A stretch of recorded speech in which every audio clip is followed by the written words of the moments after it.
31 ദിവസങ്ങൾ മാത്രം. എന്ത് വേഗത്തിൽ ഒരു വർഷം വിട്ടു ഇല്ലേ? തിരിഞ്ഞു നോക്കിയാൽ നന്മയല്ലാതെ വേറെ ഒന്നും ദൈവം ചെയ്തില്ല.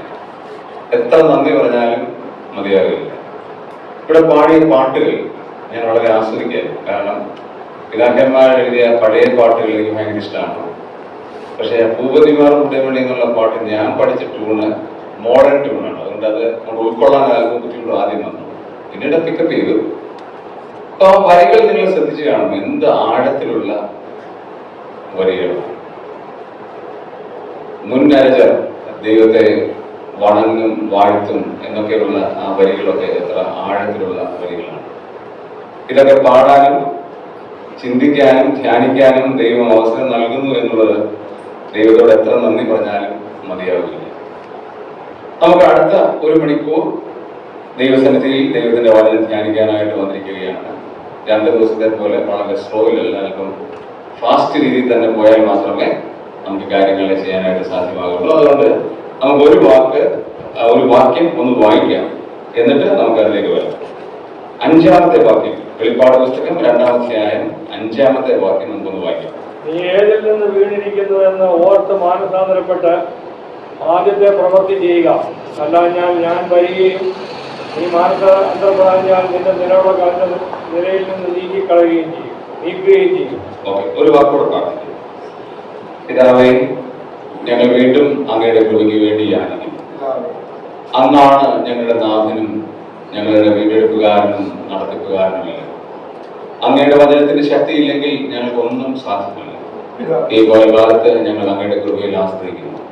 വളരെ നല്ല നിലയിൽ ഞങ്ങൾ അങ്ങയുടെ സന്നിധിയിൽ വരികയാണ്. ശാന്തമായി അവിടുത്തെ സന്നിധിയിൽ ഇരിക്കുമ്പോൾ അങ്ങയുടെ പരിശുദ്ധാത്മാവിനാൽ ഞങ്ങളോട് ഓരോരുത്തരോടും ഇടപെടുമാറാകുക. ഹൃദയത്തിന്റെ ആലോചനകൾ അറിഞ്ഞ് പ്രവർത്തിക്കുന്ന ഒരു ദൈവം ജീവിക്കുന്നത് കൊണ്ട് നന്ദി. ആ ദൈവത്തിന്റെ കരങ്ങളിലേക്ക് സമർപ്പിക്കുന്നു. ആവശ്യമുള്ള എല്ലാ നന്മകളും നൽകണമേ. അടിയനെയും എല്ലാ പ്രിയപ്പെട്ട കരങ്ങളിലേക്ക് സമർപ്പിക്കുന്നു. പ്രതോളം സഹായിച്ചുകൊണ്ട് സ്തോത്രം യേശുക്രിസ്തുവിൽ അപേക്ഷിക്കുന്നു. കേൾക്കുമാറാകുമാറാകണമേ. ആമേൻ. നമ്മൾ ഇന്നലെ ചിന്തിച്ച് അവസാനിപ്പിച്ചതിലേക്ക് പോകുന്നില്ല. ഇന്നത്തെ നമ്മൾ തുടരാം. അവിടെ വായിക്കുകയാണ്, എങ്കിലും ഒരു കുറവ് നിങ്ങൾക്കുണ്ട്.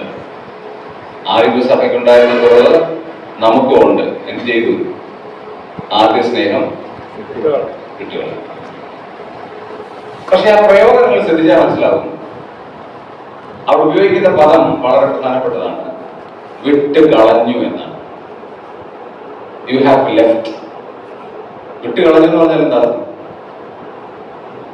നമ്മൾ സാധാരണ ഈ പ്രോബ്ലം ഒക്കെ ഉണ്ടാകുമ്പോൾ, പ്രശ്നങ്ങളൊക്കെ ഉണ്ടാകുമ്പോൾ, ഞങ്ങളുടെ അവിടെയുള്ള സഭകളിലൊക്കെ പ്രോബ്ലംസ് ഉണ്ടാകുമ്പോൾ ഒരു മധ്യസ്ഥനായിട്ട് പോയി സംസാരിക്കാൻ പോകുന്ന ആളാണ് ഞാൻ. അപ്പം പറയുന്നൊരു വാചകമുണ്ട്, ഇടയ്ക്കിടയ്ക്ക് പറയുന്നത്, മലയാളം എങ്ങനെ പറഞ്ഞ വിട്ടുകള. എന്ത് ചെയ്യും? വിട്ടുകളയും. ഈ വിട്ടുകളയുന്ന എങ്ങനെയാണ്? അത് മനഃപൂർവ്വമായിട്ട് ചെയ്ത കാര്യം. അല്ലാതെ വിട്ടുകളയാൻ പറ്റുമോ? പറ്റത്തില്ല. ഇപ്പൊ ദൈവസ്നേഹം, ആദ്യ സ്നേഹം വിട്ടുകളഞ്ഞു എന്ന് പറയുമ്പോൾ ആ സഭ എന്താ ചെയ്ത്? അത് മനഃപൂർവ്വമായി ചെയ്തൊരാൾക്കാണ്, അല്ലെങ്കിൽ പർപ്പസ്ഫുൾ ആക്ട്. അത് ബോധപൂർവമായിരിക്കുന്ന ഒരു കാര്യമാണ്. അത് മാത്രമല്ല, വിട്ടുകളഞ്ഞു എന്നുള്ള കാര്യം അവർ അറിയുന്നുണ്ട്. അവർക്കറിയാം ആദ്യ സ്നേഹം എന്ത് ചെയ്തു, വിട്ടുകളഞ്ഞു എന്നുള്ള കാര്യം അവർക്ക് അറിയാം. പക്ഷെ മടങ്ങി വരാനുള്ളൊരു മനസ്സ് ഇല്ല. ഇപ്പൊ നമുക്കും അറിയാം, നമ്മുടെ പഴയ സ്നേഹവും ആ ഒരു സന്തോഷവും ആ ഒരു തീഷ്ണതയും ഒന്നും നമുക്കിപ്പോ ഇല്ലെന്നുള്ള പോലെ നമുക്ക് അറിയാം. പക്ഷെ അതിന് കർത്താവ് കൊടുത്ത കൗൺസിൽ എന്താണെന്നറിയാം, ഉപദേശം എന്താണെന്നറിയാമോ? ആ വാക്യത്തിലുണ്ട്. എന്ത് ചെയ്യണം? മാനസാന്തരപ്പെടണം. എന്ത് ചെയ്യണം? മാനസാന്തരപ്പെടണം. എന്താ ഈ മാനസാന്തരം എന്ന് പറഞ്ഞാൽ? ഏറ്റവും അധികം വേദപുസ്തകത്തിൽ തെറ്റിദ്ധരിക്കപ്പെട്ടിട്ടുള്ള വാക്കുകളിൽ ഒന്നാണ് മാനസാന്തരം. എന്താണ് ഈ മാനസാന്തരം എന്ന് പറഞ്ഞാൽ? ആ വേർഡ് മീനിങ് ഉണ്ട്, അല്ലെങ്കിൽ വാച്യാർത്ഥം. വേർഡ് മീനിങ് എന്താണ്? അർത്ഥം മനസ്സിന് അന്തരം വരിക, അതാണ് വാച്യാർത്ഥം. ആ വാക്കിന്റെ അർത്ഥമാണ്. പക്ഷെ അതിനേക്കാളും വലിയൊരു അർത്ഥം അതിനകത്തുണ്ട്. ഇന്ന് നമ്മൾ ഈ ലോകത്തിൽ ഈ മാനസാന്തരങ്ങൾ ശ്രദ്ധിച്ചാൽ ധാരാളം മാനസാന്തരങ്ങളുണ്ട്. ഒന്ന്, സൂപ്പർഫിഷ്യൽ റിപ്പന്റൻസ് എന്ന് പറയാം. എന്ന് പറഞ്ഞാൽ ഉപരിപ്ലവമായിരിക്കുന്ന മാനസാന്തരം. ഒരു പ്രസംഗം അങ്ങോട്ട് കേട്ട് ഏറ്റവും ഇമ്പോർട്ടൻ്റ് ആയ ഒരു പ്രസംഗം കേട്ടു. ആ പ്രസംഗം നമ്മുടെ അന്തരാത്മാവിനെ ശരിക്കും ഇമോഷണലി ടച്ച് ചെയ്താൽ പെട്ടെന്ന് നമ്മൾ എന്ത് ചെയ്യും? ഒരു തീരുമാനം എടുക്കും. എന്താണ്? ഇനി മുതൽ ഞാൻ ബൈബിള് വായിക്കും. ഉൽപ്പത്തി മുതൽ തുടങ്ങി ആവർത്തനം വരെ എത്ര പ്രാവശ്യം അവസാനിച്ചിട്ടുണ്ടെന്ന് അറിയാം. കാരണം എന്നാ, ആ മാനസാന്തരം എങ്ങനെയുള്ള മാനസാന്തരമാണ്? സൂപ്പർഫിഷ്യൽ മാനസാന്തരമാണ്, ഉപരിപ്ലവമായ മാനസാന്തരമാണ്. അത് ലിറ്ററലി ഹൃദയത്തിൽ നിന്നുള്ള മാനസാന്തരമല്ല.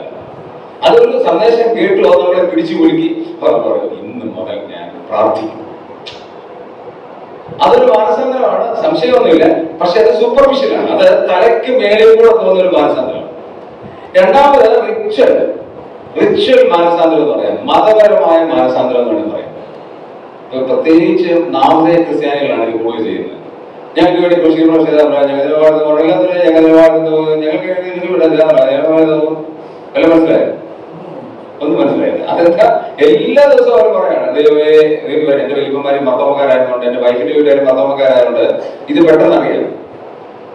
ദൈവമേ നീ പരിശുദ്ധനാകുന്നു, ബലവാനേ നീ പരിശുദ്ധനാകുന്നു, ഞങ്ങൾക്ക് ക്രൂശിക്കപ്പെട്ട ചെയ്താൽ ഞങ്ങൾ നിന്നെ വാഴ്ത്തുന്നു. ഇതെപ്പോഴും ഇങ്ങനെ പറഞ്ഞിരിക്കുകയാണ്. ഞങ്ങളുടെ ഭാവം ഞങ്ങളുടെ കടക്കാരുടെ ദോഷിച്ചതോട് ഞങ്ങളുടെ ചെവികളെ ഇങ്ങനെ പറഞ്ഞിട്ടിരിക്കുക. അത് റിച്വൽ മാനസാന്തരം എന്ന് പറഞ്ഞാൽ അവിടെ ചർച്ചിൽ അത് പറയണം. അതുകൊണ്ട് നമ്മൾ എന്ത് ചെയ്യാം? നമ്മൾ എന്താ ചെയ്യുന്നത്?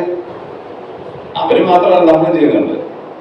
അതുകൊണ്ട് അയോഗ്യമായ അപ്പത്തിരിക്കുകയോ പാനപാത്രങ്ങൾ കൊടുക്കുകയോ ചെയ്യുന്നവരെല്ലാം കർത്താവിന്റെ ശരീരത്തെ സംബന്ധിച്ച് കുറ്റക്കാരനാകും. അതുകൊണ്ട് താൻ ശോധന ചെയ്തിട്ട് വേണം ഈ അപ്പത്തിൽ നിന്ന് പാകമാകുകയും പാനപാത്രത്തിൽ നിന്ന് പാകമാകുകയും ചെയ്യുവാൻ എന്നുള്ള വാക്ക് കേൾക്കുമ്പോൾ നമ്മൾ എന്ത് ചെയ്യും? പെട്ടെന്ന് കർത്താവേ എന്നോട് ക്ഷമിക്കണമേ എന്നൊരൊറ്റ വാക്കി പറയില്ലേ? പറയും. ഞങ്ങളുടെ ചർച്ചില്, ഈ കേരളത്തിലുണ്ടായിരുന്ന ചർച്ചിൽ ഞങ്ങളുടെ എൽഡർ എല്ലാ ഞായറാഴ്ചയും എഴുന്നേറ്റ് ഈ 1 Corinthians 11-23 മുതലുള്ള വാക്യം വായിക്കും. എല്ലാ സൺഡേ വായിക്കും. അതുകൊണ്ട് എനിക്ക് എന്നാ പറ്റിയെന്ന് ഗുണം 23 മുതൽ 31 വരെയുള്ള വാക്യം കാണാൻ പാടാണ്. ഏത് ഉറക്കത്തിൽ ചോദിച്ചാലും ഞാൻ പറഞ്ഞു. ഞാൻ കർത്താവിനെ പ്രാപിക്കുകയും എന്തെങ്കിലും കേൾപ്പിക്കുകയും ചെയ്തെന്നാൽ കർത്താവായ യേശുവിനെ കാണിച്ചു കൊടുത്ത രാത്രിയിൽ അവൻ അപ്പം എടുത്ത് സ്തോത്രം ചെയ്തു. ഇത് കാണാൻ പാടായി. കാരണം അതെന്നെ എപ്പോഴും വായിക്കും. ഞാൻ ചെറുപ്പത്തിൽ കേട്ടോണ്ടിരിക്കുകയാണ്. ഇത് കേൾക്കുമ്പോൾ, സ്നാനപ്പെട്ട് കഴിഞ്ഞിട്ട് കേൾക്കുമ്പോൾ എന്ത് ചെയ്യുന്നറിയാം? പെട്ടെന്നൊരു തന്നെത്താൻ ശോധന ചെയ്തിട്ട് വേണം. ജസ്റ്റ് ഒരു കേൾവി കേൾക്കുമ്പോൾ തന്നെ എന്ത് പറയും? കർത്താവേ സോറി. അത് നല്ല കാര്യമാണ്. പക്ഷെ അത് മതപരമായ ഒരു മാനസാന്തരമാണ്. മൂന്നാമത്തെ മാനസാന്തരം എന്നുള്ളത് മോറൽ റിപ്പന്റൻസ് ആണ്. അതായത് ധാർമ്മികപരമായ ഒരു പശ്ചാത്താപമാണ്. ധാർമ്മികമായ മാനസാന്തരം, ധാർമ്മികമായ പശ്ചാത്താപം എന്ന് പറഞ്ഞാൽ അത് ബൗണ്ട്ഫുൾ ആണ്. ഞാനത് ചെയ്തേ പറ്റൂ എന്ന് വിചാരിച്ചുകൊണ്ടതാണ്. I have supposed to do that. ഞാനത് ചെയ്തേ പറ്റൂ. അതെങ്ങനെ സംഭവിക്കുന്നത്? തെറ്റ് നമ്മുടെ ഭാഗത്താണ്. നമ്മൾ എന്ത് പറയും? എന്റെ ഭാഗത്തായതുകൊണ്ട് ഞാൻ എന്ത് ചെയ്തേക്കാം? ക്ഷമിച്ചേക്കാം. അല്ലെങ്കിൽ ക്ഷമിക്കാനൊന്നും പറ്റത്തില്ല. എന്നാൽ അതൊരു ബൗണ്ട്ഫുൾ ആണ്. ധാർമ്മികമായിരിക്കുന്ന എന്റെ ഭാഗത്താണ് ന്യായം എന്ന് തോന്നുന്നത് കൊണ്ട് ഞാൻ എന്ത് ചെയ്യാണ്? ക്ഷമയോഗ്യാണ്. പക്ഷെ റിയൽ മാനസാന്തരമോ? ഒരു റിയൽ മാനസാന്തരത്തിന്റെ പിക്ചർ എവിടെ കാണാൻ അറിയാം? ലൂക്കോസിന്റെ സുവിശേഷം 16-ാം അധ്യായത്തിൽ ഒരാളുണ്ട്, മുടിയനായ പുത്രൻ. അദ്ദേഹത്തെ നമ്മൾ ഓമന പേര് വിളിക്കുന്ന എങ്ങനെയാണ്? ഫോർത്ത് പുത്രൻ അല്ലെങ്കിൽ മുടിയനായ പുത്രൻ വിളിക്കും. അദ്ദേഹത്തിന്റെ മാനസാന്തരം ലിറ്ററൽ ആയിരുന്നു. നമുക്കത് വായിക്കാം. ലൂക്കോസിന്റെ സുവിശേഷം 16-ാം അധ്യായം. അദ്ദേഹം എന്താണ് 15-ാം അധ്യായം. അദ്ദേഹം എന്താണ് ചെയ്തതെന്ന് നോക്കാം. ലൂക്കോസിന്റെ സുവിശേഷം 15-ാം അധ്യായം. അവിടെ 3 കാര്യം താൻ ചെയ്തത് കാണാൻ കഴിയും. ലൂക്കോസിന്റെ സുവിശേഷം 15-ാം അധ്യായം 18-19 വാക്യങ്ങൾ നമുക്ക് വായിക്കാം. ലൂക്കോസിന്റെ സുവിശേഷം 15-ാം അധ്യായം 18-19 വാക്യം. ഞാൻ എഴുന്നേറ്റ് അപ്പന്റെ അടുക്കൽ ചെന്ന് അവനോട്, അപ്പാ ഞാൻ സ്വർഗത്തോടും നിന്നോട് പാപം ചെയ്തിരിക്കുന്നു. ഇനി നിന്റെ മകനെന്ന പേരിന് ഞാൻ യോഗ്യനല്ല. നിന്റെ കൂലിക്കാരിൽ ഒരുത്തനെ പോലെ എന്നെ ആക്കണമേ എന്ന് പറയുമെന്ന് പറഞ്ഞു. 3 പ്രധാനപ്പെട്ട കാര്യങ്ങളാണ് ഇവിടെ മാനസാന്തരത്തിന്, പശ്ചാത്താപത്തിനുണ്ടായത്. ഒന്നാമത്തെ കാര്യം എന്താണ്? അവന്റെ പാപത്തെ എന്ത് ചെയ്തു? അംഗീകരിച്ചു, അക്സെപ്റ്റ് ചെയ്തു. He accepted his sin. എന്താ അവൻ പറഞ്ഞത്? അപ്പാ ഞാൻ സ്വർഗത്തോടും നിന്നോടും പാപം പറഞ്ഞാട്ട് ചെയ്തിരിക്കുന്നു. നമ്മൾ സാധാരണ ഈ ക്ഷമ ചോദിക്കുന്ന സഹോദരൻ പറയുന്ന അറിയാം, എന്റെ വാക്കിലോ പ്രവൃത്തിയിലോ എന്തെങ്കിലും വന്നിട്ടുണ്ടെങ്കിൽ അടുത്തൊരു പദമുണ്ട്, ക്ഷമിച്ചേരെ. അതെന്നെ ചേരാ, ക്ഷമിച്ചേരെ. ചെയ്തിട്ടുണ്ടെന്ന് സമ്മതിക്കുന്നൊന്നുമില്ല, ചെയ്തിട്ടുണ്ടെങ്കിൽ എന്ന് പറഞ്ഞാൽ കേൾക്കുന്ന ആൾക്ക് അങ്ങനെ ബോധ്യം ഉണ്ടെങ്കിൽ, എനിക്ക് വലിയ ബോധ്യമൊന്നുമില്ല, നിങ്ങൾക്ക് എങ്ങനെ ബോധ്യം ഉണ്ടെങ്കിൽ എന്നാണ്. പക്ഷെ ഇവിടെ അങ്ങനെയല്ല അവൻ പറഞ്ഞത്. അവൻ അപ്പനോട് ചെന്ന് പറയുമെന്നാ പറയുന്നത്. പറഞ്ഞാൽ ലിറ്ററലി അവൻ പറയുകയാണ്, അപ്പാ ഞാൻ സ്വർഗത്തോടും നിന്നോടും പാപം ചെയ്തിരിക്കുന്നു. അവിടുത്തെ സ്വർഗത്തോടെന്ന് ഉപയോഗിച്ചതിന്റെ കാരണമാണ് ദൈവത്തോടെന്നല്ലേ പറയണ്ടേ?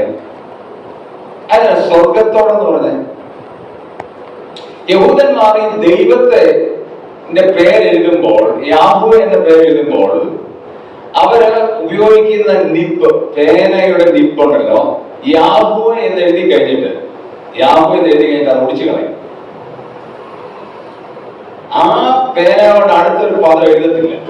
ട്രാൻസ്ലേറ്റ് ചെയ്യുമ്പോൾ യാഹൂ എന്ന് എഴുതി കഴിഞ്ഞാൽ യഹോവ എഴുതാൻ പറ്റത്തില്ല. വൊവൽസ് മാറ്റിയിട്ട് യാഹൂ എന്ന് മാത്രമേ എഴുതത്തുള്ളൂ, അല്ലെങ്കിൽ യാഹെന്ന് മാത്രമേ എഴുതത്തുള്ളൂ. എഴുതിയിട്ട് ആ പേനയുടെ നിബന്ധി, അത് പേന ഇതുപോലത്തെ പേന അല്ല, അറിയാമല്ലോ, അതിന്റെ നിബ് പൊടിച്ച് കളയുന്നില്ലെങ്കിൽ ആ പേനയുടെ അഗ്രം പിന്നീട് ഉപയോഗിക്കാറില്ല.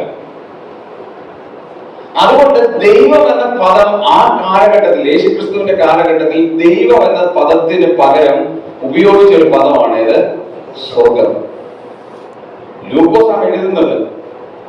അതുകൊണ്ടാണ് ലൂക്കോസിന്റെ സുവിശേഷത്തിൽ സ്വർഗം എന്നുള്ള പദം പല ആവർത്തിക്കാൻ കാണിക്കുന്നത്.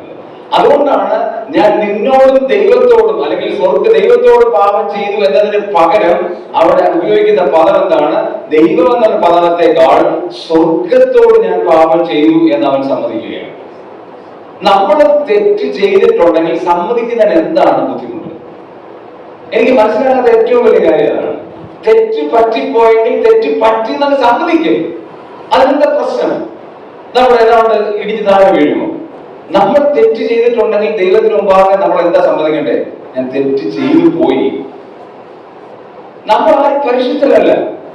പ്രശസ്തനായ ഒരു ദൈവദാസൻ പറഞ്ഞിരിക്കുന്നത് ഇങ്ങനെയാണ്, പാപം സംഭവിക്കുക എന്ന് പറയുന്നത് മനുഷ്യത്വമാണ്. അത് ഏറ്റു പറയുന്നവൻ ദൈവദൂതൻ, അത് മറച്ചു വെക്കുന്നവൻ പിശാച് എന്നാണ് പറഞ്ഞത്.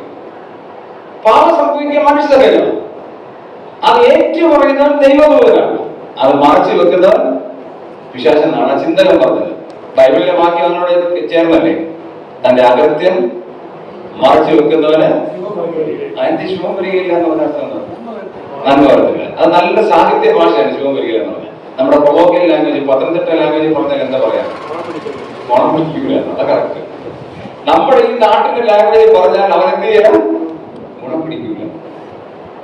നമുക്ക് പറയാൻ പറ്റത്തില്ല, വാക്കുപോലും പറയാൻ പറ്റത്തില്ല, പേടിയാണ് സത്യത്തിൽ. പക്ഷെ എന്നാൽ അതിന്റെ അർത്ഥം അതാണ്, നമ്മുടെ തെറ്റുകളെ നമ്മൾ മറച്ചു വെക്കരുത്. അതെന്താ ദൈവത്തിന് മുമ്പ്, മനുഷ്യന് മുമ്പായി ചിലപ്പോൾ പറയാൻ നമുക്കൊരു ബുദ്ധിമുട്ട് കാണുമായിരിക്കാം. പക്ഷെ പറയണം. നമുക്ക് മനുഷ്യന്റെ മുമ്പിൽ പറയാൻ ബുദ്ധിമുട്ടാണെങ്കിലും ആരുടെ മുമ്പിൽ പറയണം? ദൈവത്തോട് പറയണം, കർത്താവേ ഞാൻ എന്ത് ചെയ്തു? തെറ്റിപ്പോയി, ഞാൻ തെറ്റുകാരനാണ്. അതിനകത്ത് അനുഗ്രഹം നമ്മുടെ അടിയിലേക്ക് വരികയാണ്. അപ്പൊ ഇവൻ പറയുകയാണ്, ഈ ധൂർത്തപുത്രൻ പറയുന്ന ഒരു കാര്യം എന്താണ്? ഞാൻ എന്തായി?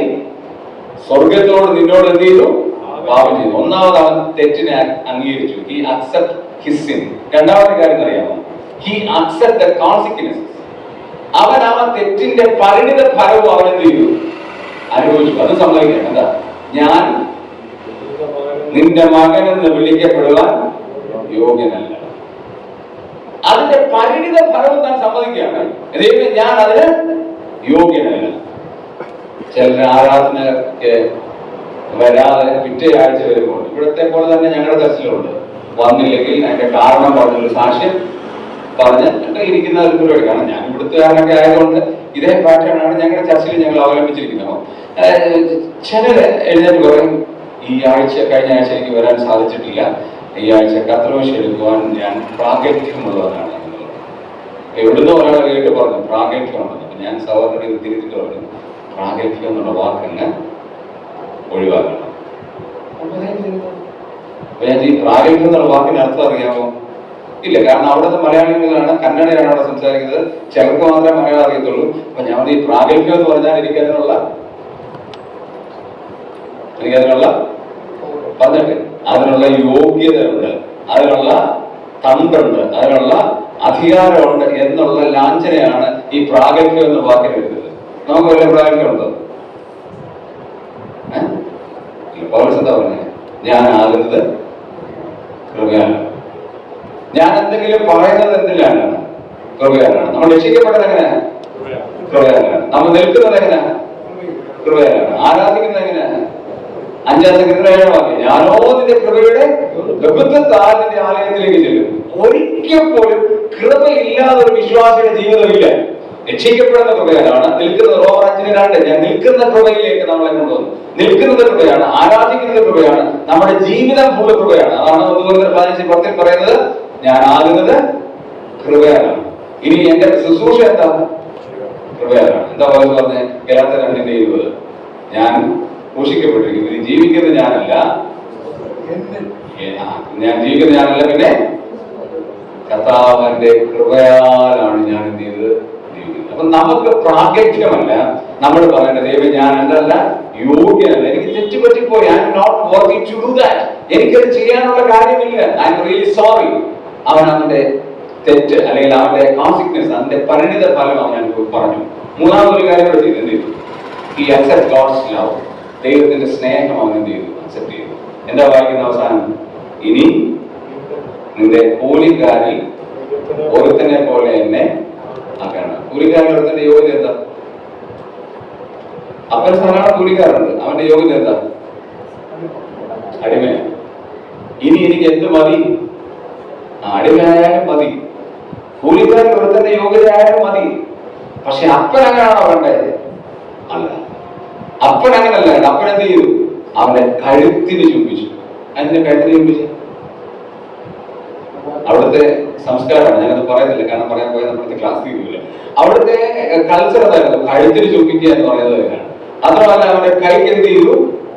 മുതലിട്ടു. അവന്റെ കാലിന് ചെരുപ്പിട്ടു. അവന് പുതിയ വസ്ത്രം കൊടുത്തു. നമ്മൾ നമ്മുടെ തെറ്റുകളെ ദൈവത്തിന് മുമ്പാകെ അംഗീകരിക്കുമ്പോൾ കർത്താവ് നമ്മളെ അതേ അർത്ഥത്തിലല്ല അംഗീകരിക്കുന്നതെന്നാണ് ഏറ്റവും കൂടുതൽ. നമ്മൾ നമ്മുടെ തെറ്റുകളെ ദൈവത്തിന് മുമ്പാകെ തുറന്ന് സമ്മതിക്കുമ്പോൾ ഒരു തെറ്റുകാരനായിട്ടല്ല കർത്താവ് നമ്മളെ അംഗീകരിക്കുന്നത്. പിന്നെയോ തന്റെ പുത്രന്റെ ക്രൂശിൽ ചൊരിഞ്ഞ രക്തമുഖാന്തരമുള്ള വ്യൂ പോയിന്റിലാണ് നമ്മളെ കാണുന്നത്. നമ്മളൊരു ആണ് തെറ്റ് ചെയ്ത് കഴിഞ്ഞാൽ അവനെ പിന്നെ കാണുന്നത് എങ്ങനെയായിരിക്കും? ഇരിക്കുന്നു, നമ്മൾ അവരെ ആ കണ്ണുകൊണ്ട് കാണുന്നു. പക്ഷെ കർത്താവ് ഒരിക്കലും അങ്ങനെ കാണത്തില്ല. കർത്താവിനെ 3 പ്രാവശ്യം തള്ളി പറഞ്ഞത് ആര്? ഒരെണ്ണം ഭയങ്കര ഭീകരമാണ്. പ്രാഗുവാനും ആണിടാനും. എന്തായിരിക്കും പ്രാഗി? ഞാൻ പലപ്പോഴും ആ ഭാഗം ധ്യാനിക്കാറുണ്ട്. എന്തായിരിക്കും പ്രാഗിയെന്ന് നമുക്ക് ചിന്തിച്ച് നോക്കട്ടെ. എന്നിട്ട് അടുത്ത പ്രാവശ്യം കർത്താവ് അവനെ യഥാസ്ഥാനപ്പെടുത്താൻ വന്നപ്പോ, യോഹന്നാന്റെ 20-ാം യഥാസ്ഥാനപ്പെടുത്താൻ വന്നപ്പോ, എടാ പത്രോസേ, നീ 3 തവണ എന്നെ എന്ത് ചെയ്തു? പറഞ്ഞു. നീ എന്നെ പ്രാഗിയവനാണ് പറഞ്ഞു. ഇല്ല. എന്താ വിളിച്ചേ? വലിയവനായ ശിമോനെ, എന്റെ കുഞ്ഞാടുകളെ മേയ്ക്കുക, പാലിക്കുക. ഈ കാര്യങ്ങൾ വളരെ വിലയേറിയ. കർത്താവിന്റെ സന്നിധിയിൽ തെറ്റ് ഏറ്റുപറയുന്ന ആളിനെ, കർത്താവിന്റെ സന്നിധിയിൽ തുറന്ന് നമ്മുടെ പ്രോബ്ലംസിനെ പറയുമ്പോൾ, മാനസാന്തരത്തിലേക്ക്, പശ്ചാത്താപത്തിലേക്ക് നമ്മൾ വരുമ്പോൾ, നമ്മളെ ഒരിക്കലും ദൈവം അതേ കണ്ണുകൊണ്ടല്ല കാണുന്നത്. അങ്ങനെയാണെങ്കിൽ ഇത് വായിച്ച സങ്കീർത്തനം പോലെ എത്ര സങ്കീർത്തനങ്ങൾ എഴുതിയ ആളാണ് ദാവീദ്. ദാവീദ് തെറ്റെന്താ? ഒരു കൊലപാതകം, ഒന്നോ അറിഞ്ഞുകൊണ്ടൊരു കൊലപാതകം, അറിഞ്ഞുകൊണ്ടൊരു സ്ത്രീയെ വീട്ടിൽ വിളിച്ചുകൊണ്ട് വന്നു. ഇതെല്ലാം ചെയ്ത നീചനായ ഒരു മനുഷ്യനാണ് ആര്? ദാവീദ്. പക്ഷെ ദൈവം ദാവീദിനെ ആ കണ്ണുകൊണ്ടാണോ കണ്ടേ? ആണോ? അല്ല. അവൻ തെറ്റേറ്റ് പറഞ്ഞു. ഞങ്ങൾ വായിച്ച 32-ാം സങ്കീർത്തനമാണ്. അവിടെ വായിക്കുന്നുണ്ട്, ഞാൻ എന്റെ കുറ്റം ഏറ്റു പറയുമെന്ന് പറഞ്ഞു എന്നാണ്. ഏറ്റു പറയുമെന്ന് പറഞ്ഞു. അപ്പോൾ കർത്താവ് എന്റെ കുറ്റം ക്ഷമിച്ചു തന്നു. നമ്മൾ അങ്ങനെയാണെങ്കിൽ മാനസാന്തരം എന്ന് പറഞ്ഞാൽ ഇതാണ്. റിയലി മാനസാന്തരം എന്ന് പറഞ്ഞാൽ നമ്മുടെ തെറ്റുകളെ ദൈവത്തിന് മുമ്പായി ചെയ്യാം, പൂർണ്ണമായിട്ട് സമ്മതിക്കുക. ഭാഗികമായിട്ട് സമ്മതിക്കുകയല്ല, പൂർണ്ണമായിട്ട്. പത്രോസ് അങ്ങനെ പറഞ്ഞു. പത്രോസ് ഒരൊറ്റ കാര്യം ചെയ്തുള്ളൂ, പുറത്തിറങ്ങി അതിദുഃഖത്തോടെ കരഞ്ഞു. പറഞ്ഞ വാക്കുകൾ ഒന്നും രേഖപ്പെടുത്തിയിട്ടില്ല. പക്ഷെ അത് സംഭവിക്കാൻ കാരണം എന്നറിയാം, കർത്താവ് അവനെ ഒന്ന് നോക്കി. ഒറ്റ പറഞ്ഞു, കർത്താവ് അവനെ ഒന്ന് നോക്കിയ മാത്രമേ. ഞാൻ എപ്പോഴും ചിന്തിക്കാറുള്ള ഒരു കാര്യമാണ്, കർത്താവ് അവനെ ഒന്ന് നോക്കി. നോക്കിയപ്പോൾ ആർക്ക് കാര്യം പിടികിട്ടി? പത്രോസ്. നമ്മളെ എത്ര പ്രാവശ്യം കർത്താവ് നോക്കി? പിടികിട്ടുന്നുണ്ടോ? നമ്മളെ എത്ര തവണ, എന്നെ ഉൾപ്പെടെയാണ് ഞാൻ പറയുന്നത്, നമ്മളെ എത്ര തവണ കർത്താവ് നോക്കിയിട്ടും നമ്മൾ എന്ത് ചെയ്തിട്ടില്ല? മടങ്ങി വരുന്നില്ല. നമ്മുടെ മർക്കടമുഷ്ടി എന്ത് ചെയ്യുന്നില്ല? നമ്മൾ മാറ്റുന്നില്ല.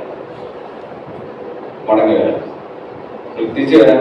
രണ്ടാമത്തെ അധ്യായത്തിലേക്ക് വരാം. അവിടെ വായിക്കുകയാണ്, നീ എന്ത് ചെയ്യണം? ഇതേ സെയിം കാര്യമാണ് റിയൽ മാനസാന്തരത്തിന്റെ അവസ്ഥ അവിടെ തന്നെ പറഞ്ഞിട്ടുണ്ട്. എന്തൊക്കെയാണ്? 1, 5-ാം വാക്യം, നീ ഏതിൽ നിന്ന് വീടിരിക്കുന്നു എന്ന് എന്ത് ചെയ്യണം? ഓർക്കണം. നമ്പർ 1. 2, മാനസാന്തരപ്പെടണം. 3, ആദ്യത്തെ പ്രവൃത്തി ചെയ്യണം. അവിടെ കൊണ്ടാണ് തീരുന്നത്. മാനസാന്തരപ്പെട്ടാൽ മാത്രം പോരാ, പിന്നെ എന്ത് ചെയ്യണം? മാനസാന്തരപ്പെട്ടാൽ മാത്രം പോരാ, പിന്നെ എന്ത് ചെയ്യണം? ആദ്യത്തെ പ്രവൃത്തി ചെയ്യണം. എന്താണ് ആദ്യത്തെ പ്രവൃത്തി? എന്ത് സ്നേഹമായിരുന്നു, ദൈവത്തോട് എന്ത് സമർപ്പണമുള്ള ആളുകളായിരുന്നു, ദൈവത്തോട് എന്ത് വിധേയത്വമുള്ള ആളുകളായിരുന്നു, ആ ഒരു അവസ്ഥയിലേക്ക് നമ്മൾ എന്ത് ചെയ്യണം? മടങ്ങി വരണം. എന്നാൽ മാത്രമേ ദൈവത്തിന് നമ്മൾ എന്ത് ചെയ്യാൻ പറ്റത്തുള്ളൂ? ഉപയോഗിക്കാനായിട്ട് പറ്റത്തുള്ളൂ. നമ്മുടെ തെറ്റുകളെ ദൈവത്തിന് മുമ്പാകെ എന്ത് ചെയ്യണം? ഒന്ന് തുറന്ന് സമ്മതിക്കണം. 19-ാം സങ്കീർത്തനത്തിലേക്ക് വന്നു, Psalm 19. അവിടെ നമുക്ക് സംഭവിക്കുന്ന ചില തെറ്റുകളുടെ ഒരു കൂട്ടം പറഞ്ഞിട്ടുണ്ട്. 19-ാം സങ്കീർത്തനം Psalm 19, 12 മുതലുള്ള വാക്യങ്ങൾ ഒന്ന് ശ്രദ്ധിക്കാം. Psalm 19:12. തന്റെ തെറ്റുകളെ ഗ്രഹിക്കുന്നവനോ. ഒന്നാമത്തെ പദം ഏതാ? തെറ്റ്. തന്റെ തെറ്റുകളെ ഗ്രഹിക്കുന്നവനാണ്. ഇംഗ്ലീഷിൽ വായിക്കുകയാണെങ്കിൽ എറേഴ്സ് എന്നാണ് പറഞ്ഞിരിക്കുന്നത്. പെൻസിലിന്റെ അറ്റത്ത് ഒരു ഇറേസർ ഉണ്ട്. ഇതിനു വേണ്ടിയാ, ഇറേസ് ചെയ്യാൻ വേണ്ടി. എന്ത് പറ്റും? എഴുതുമ്പോ തെറ്റ് പറ്റും, അപ്പൊ ഉടനെ ഇറേസ് ചെയ്യും. തെറ്റുകൾ. രണ്ടാമത്തെ പദം എന്താന്ന് നോക്കിയേ. രണ്ടാമത്തെ പദം മറഞ്ഞിരിക്കുന്ന തെറ്റുകൾ. സെക്കൻഡ് സ്റ്റെപ്പ്, പാപത്തിന്റെ സെക്കൻഡ് സ്റ്റെപ്പ് എന്താ?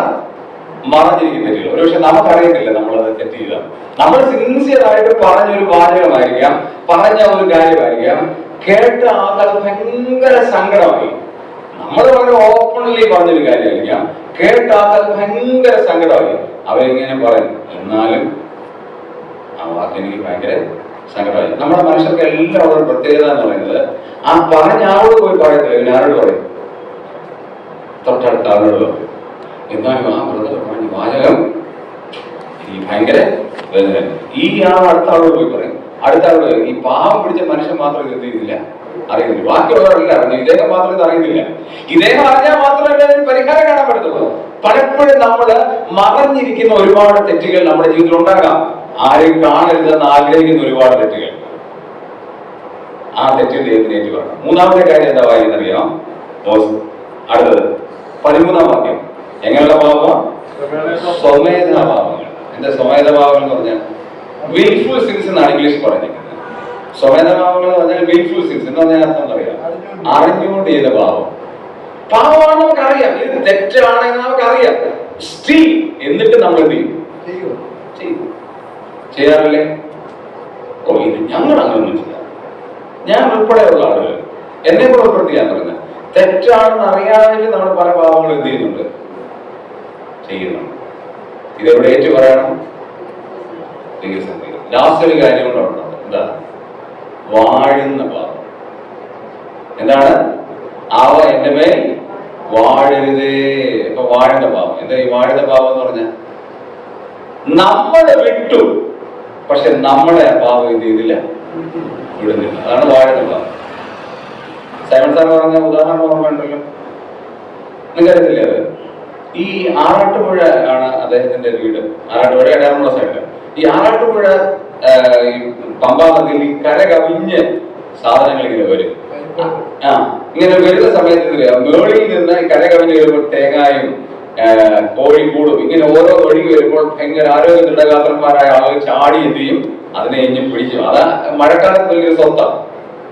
അങ്ങനെ ഈ ആരോഗ്യ ദൃഢഗാത്രന്മാരായ ആളുകൾ നമ്മൾ ചിലപ്പോൾ ഒരെണ്ണം നോക്കിയപ്പോൾ തേങ്ങ വരുന്നു, കോഴിക്കോട് വരുന്നു, ഇതൊക്കെ നല്ല ആരോഗ്യമുള്ളവരെന്ന് പറഞ്ഞു, ഞാനാണ് അടുത്തത്. ആയിക്കോട്ടെ പറഞ്ഞു. അവൻ ചാടി പിടിച്ചൊരു കോഴിക്കോട് ഉൾപ്പെടെയുള്ള കാര്യം പിടിച്ചിരിക്കുകയാണ്. അവൻ വരുന്ന വഴിക്ക് ഇവൻ മനസ്സിലായി ഈ സംഭവം അവരെ പരിവക്കേടാണ്. ഇവൻ എന്ത് ചെയ്യുന്നറിയാമോ? ഇതിനെ കയറി അങ്ങ് പിടിച്ചു. ഇത് വിടുന്നില്ല. ഇതൊരു കരിമ്പടമാണെന്ന് വിചാരിച്ചാണ് പിടിച്ചത്. കരിമ്പടത്തിന് കമ്പിളിപ്പുറപ്പാന്ന് വിചാരിച്ചാണ് കയറി പിടിച്ചത്. പക്ഷെ ഇത് ഒരു കരടിയായിരുന്നു. ഇവരിങ്ങനെ മുങ്ങിപ്പോകുമ്പോ നാട്ടുകാരെ പറയും, അവിടെ പറയും, എടാ നീ അങ്ങ് വിട്ടേടാ. അപ്പൊ അവരിങ്ങനെ പൊങ്ങി വരുമ്പോ പറയും, ഞാൻ എപ്പോഴേ വിട്ടു. വീണ്ടും മുങ്ങും, പിന്നെ പൊങ്ങി, എടാ വിട്ടേടാ. അവൻ പറയും, ഞാൻ എപ്പോഴേ വിട്ടു, പക്ഷെ അതെന്നെ വിടുന്നില്ല. ഇതാണ് വാഴുന്ന പാവം.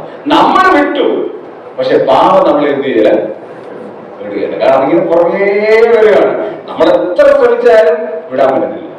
ആദ്യത്തെ പ്രവൃത്തി ചെയ്താൽ അപ്പാവം എന്ത് ചെയ്യും? ഇത് ചെയ്യുന്നില്ലെങ്കിൽ ഒരു കാര്യം എഫെസോസ് സഭയോട് പറയാം, ഞാൻ നിന്റെ നിലവിളക്ക് നിന്റെ അടുത്തും എന്ത് ചെയ്യും? നീക്കും. എഫെസോസ് സഭയുടെ ചരിത്രം പഠിച്ചാൽ ഇന്ന് അങ്ങനെ ഒരു സഭ അവിടെ ഇല്ല. എന്താ കാരണം? മാനസാന്തരപ്പെട്ടില്ല. ആദ്യത്തെ പ്രവൃത്തി ചെയ്തില്ല. നിങ്ങളുടെ സഭ നല്ലൊരു സഭയാണ്. പിശാച് പ്രവർത്തിക്കാൻ ഏറ്റവും എളുപ്പമാണ്. ആരിൽ കൂടെ പ്രവർത്തിക്കുന്നുണ്ടെന്നറിയോ? അപ്പോസ്തല പ്രവൃത്തി 20-28 അധ്യായത്തിൽ പൗലോസ് പറയുന്നുണ്ട്, നിങ്ങളിൽ നിന്ന് ചിലർ എഴുന്നേൽക്കും, വിപരീത അവകാശം പറയുന്നവർ എഴുന്നേൽക്കും, നിങ്ങളിൽ ചിലരും അതിന് വശം വരാം. പുറത്തുനിന്ന് ഒരാളാണ് നമുക്ക് എന്ത് ചെയ്യാം? തടയാം. കർത്താവ് പറഞ്ഞു, നിങ്ങളെ വെളിയിൽ നിന്നുള്ളവരും വന്ന് നിങ്ങളെ ആക്രമിച്ചാൽ നിങ്ങൾക്ക് എന്ത് ചെയ്യാം? നിങ്ങൾക്ക് തോൽപ്പിക്കാം. പക്ഷെ ആ പ്രശ്നം നിങ്ങളിൽ നിന്ന് തന്നെയാണെങ്കിലോ നിങ്ങൾക്ക് തോൽപ്പിക്കാൻ പറ്റുന്നില്ല. എല്ലാ സഭകളെയും നശിപ്പിക്കാൻ ഇപ്പൊ പിശാചിന്റെ ഏറ്റവും വലിയ തന്ത്രം എന്ന് പറയുന്നത് സഭയിലുള്ള ആളുകളെ തന്നെ എന്ത് ചെയ്യുക? ഉപയോഗിക്കുക.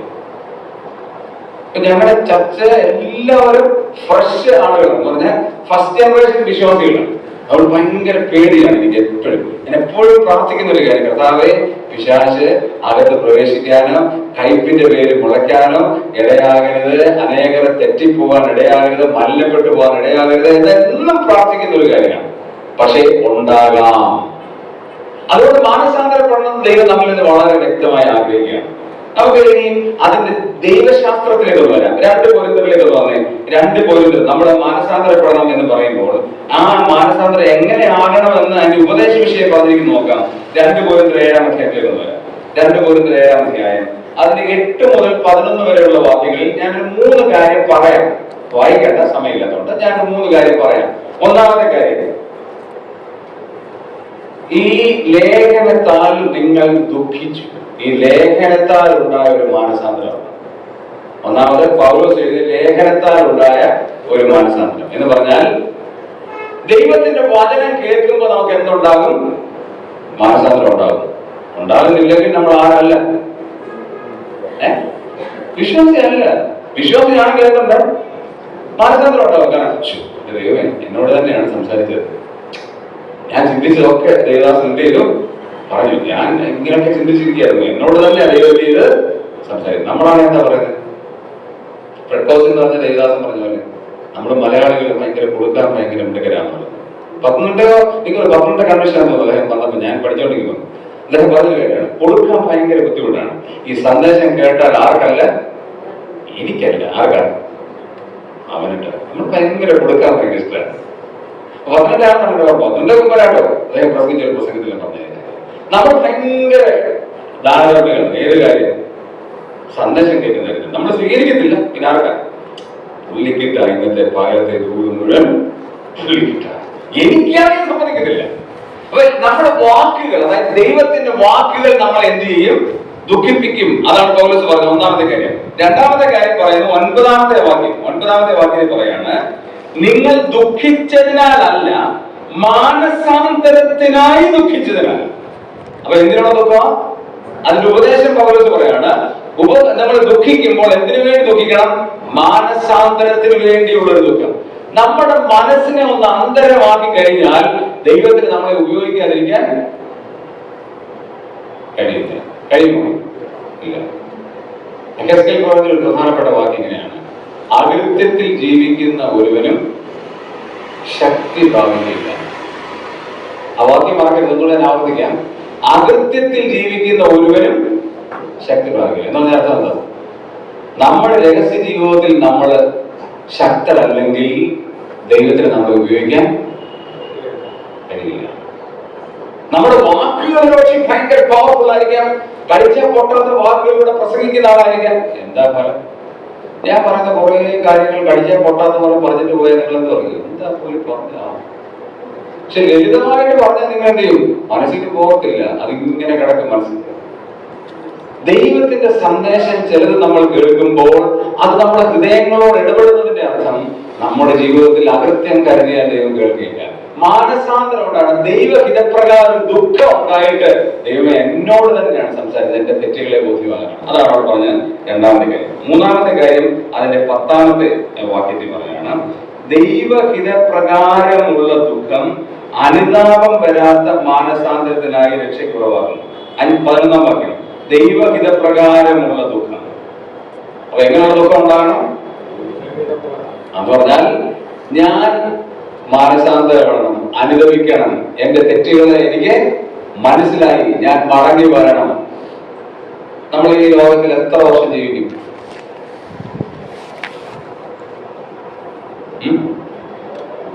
70. ഒരു കണക്ക് കൂട്ടിയാൽ നമ്മൾ 70, ഏറെയായാൽ 80. നിങ്ങൾ എപ്പോഴും നിങ്ങളുടെ ആയുസിനെ നോക്കിയിട്ടുണ്ടോ? ഇല്ല. നോക്കിയിട്ടുണ്ടോ? ഇല്ല. ഞാൻ കണക്ക് പറയാം. 70 മൈനസ് നിങ്ങളുടെ പ്രായം, 70 മൈനസ് നിങ്ങളുടെ പ്രായം എത്ര വർഷം ഉണ്ടെന്ന് കണക്കൂട്ടി പറഞ്ഞാൽ എല്ലാവരും പറയണ്ട, കുറച്ചുകൂടി പറഞ്ഞാൽ എത്ര ഉണ്ട്? ഒന്നുമില്ല, കഴിഞ്ഞു. ഓക്കെ, എന്നാ അപ്പം ബോണസിലെത്തിയിരിക്കുന്നു. ഇപ്പൊ ബോണസിലെത്തിയിരിക്കുന്നു. 70 മൈനസ് നമ്മുടെ പ്രായം എത്ര കിട്ടി? ആരുടെ കല്യാണം പറഞ്ഞു? 6. ഓക്കെ, അത് തന്നെ കണക്കൂട്ടാമേ. 6 ഇൻറ്റു 365. മൊബൈൽ നോക്കും, ഒരു ചെറിയൊരു കണക്ക് നിങ്ങൾ പറയാൻ പോകും. 6 ഇൻറ്റു 365. ഞാൻ തന്നെ പറയാം. 6 ഇൻറ്റു 365 2190. എത്ര വർഷം ഉണ്ടെന്നാ പറഞ്ഞത്? റോജ പറഞ്ഞത് 6 വർഷം ഉണ്ടെന്ന് പറഞ്ഞു. ദിവസം കണക്കോട് പേടിക്കരുത് റോജ, പേടിക്കില്ല. 2190 ദിവസം. 70 വയസ്സാകാൻ എത്ര ദിവസം ഉണ്ട്? 2190 ദിവസം. അതിനെ ഡിവൈഡഡ് ബൈ 2. കാരണം പകുതി പകൽ രാത്രിയാണ്, പകല് രാത്രി പകല്. Divided by 2 1095. വർഷം നോക്കിയാൽ എത്ര ഉണ്ട്? 6. ദിവസം നോക്കിയാൽ എത്ര? 1095 ദിവസം. ബൈബിൾ എന്താ പറഞ്ഞിരിക്കുന്നത് അറിയാം? 90-ാം സങ്കീർത്തനം 12-ാം വാക്യം, എന്റെ നാളുകളെ എണ്ണാൻ എന്നെ പഠിപ്പിക്കണമേ. Count your days. നമ്മുടെ ദിവസം എണ്ണണം. നമ്മൾ വലിയ പ്രതീക്ഷിക്കും 6 വർഷമുണ്ട്, 10 വർഷമുണ്ട്, 20 വർഷമുണ്ട്, എനിക്ക് വേണ്ടി ജീവിക്കാൻ. ഒന്നുമില്ല, ശരിയാ. ഈ വർഷം കുറവുണ്ട്, ദിവസം കണക്കൂട്ടിയാൽ പേടിക്കും. അയ്യോ, ഇത്രയും ദിവസമേ ഉള്ളോ? അത്രയും ദിവസം കൊണ്ട് എന്ത് ചെയ്യാം? നമ്മളിവിടെ കിടന്ന് ഒരുപാട് കാര്യം ചെയ്യാൻ വേണ്ടി ശ്രമിക്കുകയാണ്. ഞാനൊരു കാര്യം നിങ്ങളോട് വളരെ ആത്മാർത്ഥതയെന്ന് പറയട്ടെ. ഒരുപാട് കാര്യം ചെയ്യുന്നതിനേക്കാളും ചെയ്യുന്ന കാര്യം ബെസ്റ്റ് ആയിട്ട്. എനിക്ക് വേണമെങ്കിൽ ഈ 7 സഭകൾക്കുള്ള ദൂത് വേണമെങ്കിൽ ഇത് ചെയ്യാം. 3 ദിവസം കൊണ്ട് പറഞ്ഞിട്ട് പോകും. ഒരു സഭയെ പഠിച്ചുള്ളൂ, ബെസ്റ്റായിട്ട് പഠിക്കണം. ഒരു കാര്യമേ ചെയ്യുന്നുള്ളൂ, ഒരു ശുശ്രൂഷ ചെയ്യുന്നുള്ളൂ, അത് ബെസ്റ്റായിട്ട് ചെയ്യാം. ഒരു പക്ഷേ നിങ്ങൾ പ്രാർത്ഥിക്കുന്ന ഒരു ശുശ്രൂഷയാണോ, അത് ബെസ്റ്റായിട്ട് ചെയ്യാം. തൂക്കുന്ന ശുശ്രൂഷയാണോ, അത് ബെസ്റ്റായിട്ട് ചെയ്യാം. ഹോള് തുടച്ച് അതിന് ജനലി ക്ലീൻ ചെയ്യുന്നതാണോ ശുശ്രൂഷ, ബെസ്റ്റായിട്ട് ചെയ്യാം. ഏത് കാര്യം ചെയ്താലും അത് ബെസ്റ്റായിട്ട് ചെയ്യുമ്പോൾ ദൈവം നമ്മെ എന്ത് ചെയ്യും?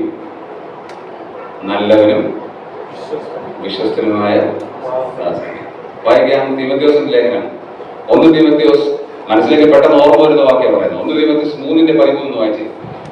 1 Timothy 3:13. 1 തീമോഥെയോസ് 3:13.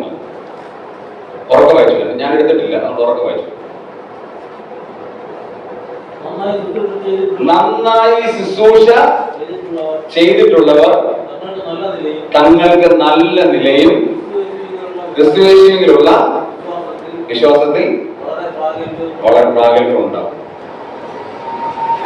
നിങ്ങൾ വീട്ടിൽ പോയതോട് ധ്യാനിച്ചാൽ മതിയാവാതെ നമ്മുടെ ശുശ്രൂഷ നമ്മൾ നല്ലവണ്ണം ചെയ്താൽ, ഫെയ്ത്ത്ഫുൾ ആയിട്ട് ചെയ്താൽ, നമ്മളെ ഏൽപ്പിച്ച ശുശ്രൂഷ 1 Timothy 3:13, 1 Timothy 3:13, നമ്മൾ ഏൽപ്പിക്കുന്ന ശുശ്രൂഷ, ദൈവം നമ്മളെ ഏൽപ്പിച്ച ശുശ്രൂഷ അത് വിശ്വസ്തയോടെ ചെയ്താൽ നമുക്ക് അതിനകത്ത് എന്തുണ്ടാകും? നല്ല നിലയുണ്ടാകും. ക്രിസ്തുയേശുവിന് മുമ്പാകെ നമുക്ക് എന്തുണ്ടാകും? അവിടെ കൊടുത്തിരിക്കുന്ന പദം എന്തുണ്ടാകും? പ്രാഗൽഭ്യം ഉണ്ടാകും എന്ന് പറഞ്ഞാൽ സ്റ്റെബിലിറ്റി. എല്ലാവരെയും കുറിച്ചാണ് ഇവിടെ പറയുന്നത്. പ്രത്യേകിച്ച് എല്ലാത്തിനെ കുറിച്ചാണ് പറയുന്നത്. 3-ാം അധ്യായത്തിൽ ഇതേ ശുശ്രൂഷ ചെയ്യുന്നതിനെ കുറിച്ചാണ് പറയുന്നത്. ദൈവത്തിന് ശുശ്രൂഷ ചെയ്യുന്ന ആളുകളെ കുറിച്ചാണ് പറയുന്നത്. അവർക്ക് അതിന്റെ വില ഉണ്ടാകും, അതുപോലെ നമുക്കൊരു വില ഉണ്ടാകും. അതുകൊണ്ട് നമുക്ക് എന്ത് ചെയ്യാം? മടങ്ങി ദൈവത്തിന്റെ കൃപയിലേക്ക് വരാം. ദൈവ ഇതപ്രകാരം നമുക്കൊരു മാനസാന്തരത്തിലേക്ക് വരാം. വെളിപ്പാട് 2-ാം അധ്യായത്തിലേക്ക് നമുക്ക് വീണ്ടും മടങ്ങി വരാം. ബാക്കി കാര്യങ്ങൾ അവിടെ നമ്മൾ വായിക്കുന്നത് എങ്ങനെയാണ്? ഒരു നിക്കാലോപേരുടെ നടപ്പ് വഹിക്കുന്നു എന്നൊരു നന്മ നിലപാട്. എന്താ നിക്കാലോപേരുടെ നടപ്പ്? സൈമൺ സാറിന്റെ പാട്ടിനകത്ത് ഈ പദം ഉപയോഗിച്ചിട്ടുണ്ട്. സൈമൺ സാർ എഴുതിയ ഒരു പാട്ടിനകത്ത് നിക്കലോവിയരുടെ കാര്യം, അത് ഈ നമ്മുടെ സാധു കൊച്ചുജോവേശി വന്നിട്ട് തിരികെ പോയപ്പോ ഈ തന്നെ കുറിച്ച് എഴുതിയ ഒരു പാട്ടിനകത്ത് ഈ എന്താ നിക്കലോവിയർ എന്ന് പറഞ്ഞാൽ, നിക്കോളാസ് എന്ന് പറയുന്ന ഒരു മനുഷ്യനാണ് പട്ടത്വം സഭയിലേക്ക് കൊണ്ടുവന്നത്. ക്ലർജി, നിങ്ങൾ സാധാരണ വിശ്വാസികൾ, ഞങ്ങൾ അൽമേനികളല്ല, ഞങ്ങൾ അല്പം കൂടെ ഗൗരവമുള്ളവരാണ്. ആ ഒരു പ്രവണത കൊണ്ടുവന്നത് എവിടെയാ? നിക്കോല എന്ന് പറഞ്ഞ ആളാണ്. ആ മതം ഇവിടെ മുളച്ചു, സഭയിൽ മുളച്ചു. ഒരു കാര്യം ഞാൻ വ്യക്തമായിട്ട് പറയാൻ പോവാണ്. നമ്മുടെ കർത്താവിന്റെ ദാസന്മാരെ പറയാനുള്ള ഒരു പദമാണ് എന്താ? കർത്താവിന്റെ വിലയേറിയ ദാസന്മാർ, ശ്രേഷ്ഠദാസന്മാർ. ഞാൻ വ്യക്തിപരമായി എന്റെ കാര്യമാണ് പറയുന്നത്. I hate that word.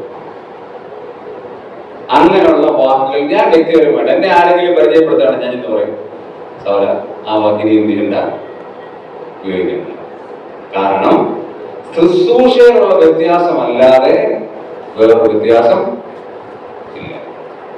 ഞാൻ പറഞ്ഞ കാര്യം മനസ്സിലാക്കണം, വ്യക്തമായി മനസ്സിലാക്കണം. വിശ്വാസികളും ദൈവദാസന്മാരും തമ്മിൽ എന്തിന്റെ വ്യത്യാസമില്ല? കൃപാവരത്തിലുള്ള വ്യത്യാസം, ശുശ്രൂഷയിലുള്ള വ്യത്യാസമല്ലാതെ വേറെ വ്യത്യാസം ബൈബിൾ അംഗീകരിക്കുന്ന വ്യത്യാസമില്ല. ശുശ്രൂഷ വ്യത്യാസമുണ്ട്. ശുശ്രൂഷ സ്പെഷ്യലായി കൊടുക്കുന്ന ശുശ്രൂഷ, എൽഡേഴ്സിന്റെ ശുശ്രൂഷ സ്പെഷ്യൽ ശുശ്രൂഷ. ആ ശുശ്രൂഷ വ്യത്യാസമുണ്ട്, അല്ലാതെ വ്യക്തികൾക്കല്ല ഇമ്പോർട്ടന്റ്. ഞാൻ പറഞ്ഞ അർത്ഥം മനസ്സിലായോ? വ്യക്തികളല്ല ഇമ്പോർട്ടന്റ്, പിന്നെ എന്താണ്? ശുശ്രൂഷയാണ്. അവർ ശുശ്രൂഷയിലേക്ക് വരുമ്പോൾ അപ്പം ന്യായമായി പറയും, തീർച്ചയായിട്ടും അങ്ങനെ ശുശ്രൂഷ ചെയ്യുന്ന ആളുകളെ പ്രത്യേകത ഉള്ളവരല്ലേ? പ്രത്യേകതയുണ്ട്, സംശയമൊന്നുമില്ല. അവർ പ്രത്യേകത തന്നെയുണ്ട്, അവർക്ക് മൂല്യമുണ്ട്, പ്രത്യേകതയുണ്ട്. പക്ഷെ കർത്താവിനേക്കാളും വലിയ സ്ഥാനം കർത്താവിന്റെ ദാസന്മാർ അവലംബിക്കുന്നത്, എടുക്കുന്നത് ഒരിക്കലും അഭികാമ്യമായ ഒരു കാര്യമേ. നമ്മളവരെ ആദരിക്കണം, ബഹുമാനിക്കണം, കരുതണം. പക്ഷെ ഏറ്റവും വലിയ ഒരു ദിവ്യ പുരുഷന്മാരാണ് എന്ന് പറയുന്ന ഒരു കാര്യം, എൻ്റെ ഒരു കസിൻ TPM കാരാണ്. TPM-ൽ എൻ്റെ കസിൻ, എൻ്റെ വൈഫിന്റെ കസിൻ. അപ്പൊ അവരുടെ ഗ്രാൻഡ് മദർ മരിച്ചു. റാന്നി TPM-ലെ ആ പ്രാരംഭ ആളുകൾ എൻ്റെ വൈഫിന്റെ വലിയപ്പച്ചൻ ബിൽഡ് ചെയ്യണം. അവിടെ തുടങ്ങുന്നത് തന്നെ എൻ്റെ വൈഫിന്റെ വലിയപ്പച്ചൻ. അപ്പൊ വലിയപ്പച്ചി മരിച്ചു. ഞങ്ങള് മംഗലാപുരത്ത് പെട്ടെന്ന് വന്നു. അവിടെ പ്രസംഗിക്കാൻ വേണ്ടി ശവസംസ്കാര ശുശ്രൂഷ ലാസ്റ്റ് പ്രസംഗമാണ്. അവരുടെ പ്രസംഗം സൂപ്പറാണ്. പ്രസംഗത്തിന്റെ സമയത്ത് മൈക്ക് ഇതുപോലൊരു മൈക്കാണ്, അത് കൈ പിടിക്കുന്ന മൈക്കാണ്. കൈ പിടിച്ച് വേണം പ്രസംഗിക്കാൻ. പാസ്റ്ററോട് ഞാൻ പ്രസംഗിക്കുന്നു, സ്റ്റാൻഡ് കൊണ്ടുവരാൻ. അവിടുന്ന് റാന്നി പോയി 20 മിനിറ്റ് എടുത്തു. റാന്നി പോയി ഒരു സ്റ്റാൻഡ് മേടിച്ചിട്ട് വരാൻ. സ്റ്റാൻഡ് കൊണ്ടുവച്ചു. അദ്ദേഹത്തിന് ഇരിക്കാൻ ഇതുപോലത്തെ കസേര കിടക്കില്ല. ആ കസേരയുടെ മേളിൽ ഒരു വെള്ള തുണി എന്ത് ചെയ്തു ഇട്ടു. ആ വെള്ളത്തുണിയുടെ മുകളിൽ വന്ന് അദ്ദേഹം ഇരുന്നത്. അപ്പൊ ഞാനിതെല്ലാം കഴിഞ്ഞ് ശുശ്രൂഷ എല്ലാം കഴിഞ്ഞ് ഞാൻ പറഞ്ഞു, ഞങ്ങൾ കുപ്പായിട്ടില്ലെന്നുള്ളത്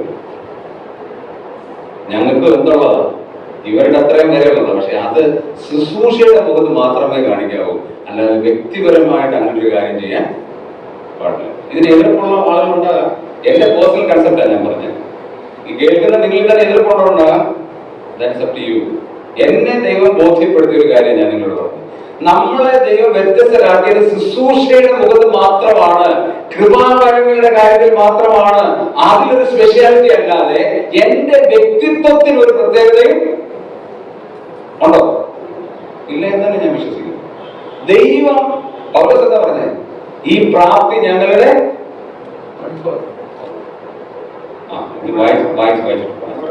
ഞങ്ങളുടെ അല്ല, ദൈവം നൽകിയ വായിച്ചു. 2 കൊരിന്ത്യർ 4-ാം അധ്യായം, അതെ 4-ാം അധ്യായം, 2 കൊരിന്ത്യർ 4-ാം അധ്യായം, 2 Corinthians chapter 4 verse 7. എങ്കിലും ഈ അത്യന്ത ശക്തി ഞങ്ങളുടെ സ്വന്തം എന്നല്ല, ദൈവത്തിന്റെ ദാനമത്ര എന്ന് വരേണ്ടതിന് ഈ നിക്ഷേപം ഞങ്ങൾക്ക് മൺപാത്രങ്ങളിലാകുന്നുള്ളത്. ഞങ്ങൾ എവിടെ സകലത്തിലും കഷ്ടം സഹിക്കുന്നവരെങ്കിലും അംഗീകരിക്കുന്നില്ല. 6-ാം അധ്യായത്തിലേക്ക് വന്നു. 6-ാം അധ്യായം അതിന്റെ 3 മുതലുള്ള വാക്യങ്ങൾ, 8 മുതലുള്ള വാക്യങ്ങൾ. നീതിയുടെ ആയുധങ്ങൾ ധരിച്ചുകൊണ്ട് നാനായാളുകളും ദുഃഖീർത്തി സൽകീർത്തി അനുഭവിച്ചു. ചതിയന്മാരെന്നിട്ടും സത്യവാന്മാർ, ആരും അറിയാത്തവരെന്നിട്ടും എല്ലാവരും നല്ലവണ്ണം അറിയുന്നവർ. ഇനി നമുക്ക് നിർത്തി വായിക്കാമേ. ആദ്യം നമുക്ക് വായിക്കാം. ആദ്യം വായിച്ച വാക്യത്തിലേക്ക് വരാം. ഞാൻ വിശദീകരിക്കുന്നില്ല. ഈ അത്യന്ത ശക്തി എവിടെ തന്നിരിക്കുന്നത്? ഞങ്ങളുടെ സ്വന്തമല്ല, നമ്മുടെ ഈ മൺപാത്രങ്ങളിൽ തന്നിരിക്കുന്നത്. ഇനി ആരാണ് ഇവരെന്ന് പറയാണ്. 6-ാം അധ്യായം 8-ാം വാക്യത്തിൽ 1, മാനാപമാനങ്ങളും ദുഷ്കീർത്തി സൽകീർത്തികളും അനുഭവിച്ചിട്ടും. അടുത്ത പദം ശ്രദ്ധിക്കണേ, പാരഡോക്സിക്കൽ സ്റ്റേറ്റ്മെന്റ്. ആരാണ് അവർ? ചതിയന്മാരാണ്, ലോകത്തിലുണ്ട്.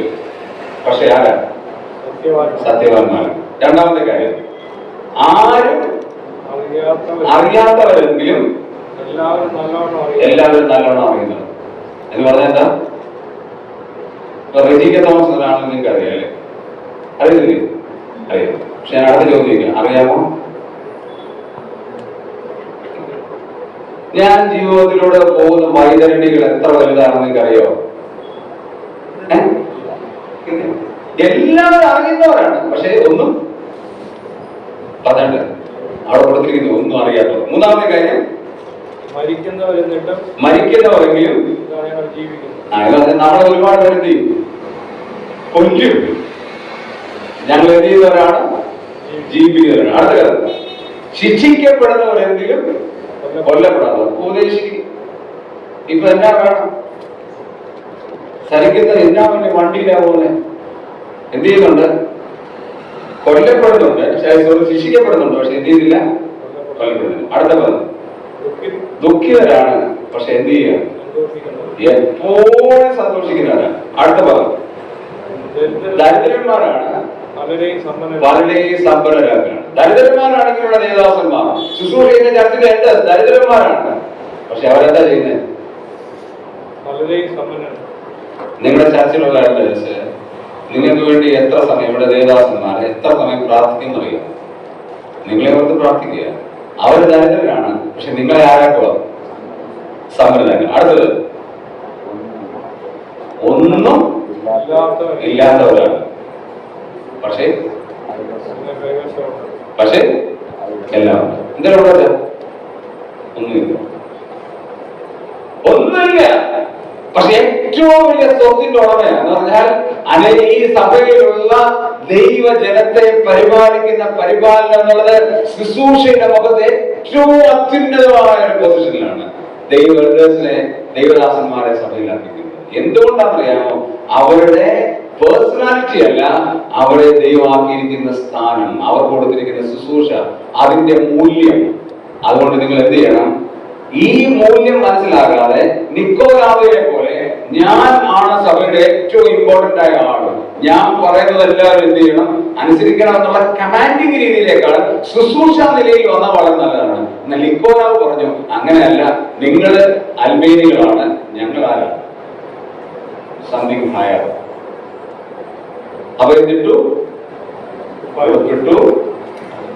മദ്ഹായാക്കി ഇങ്ങോട്ട് ആർക്കും കയറാൻ പറ്റില്ല.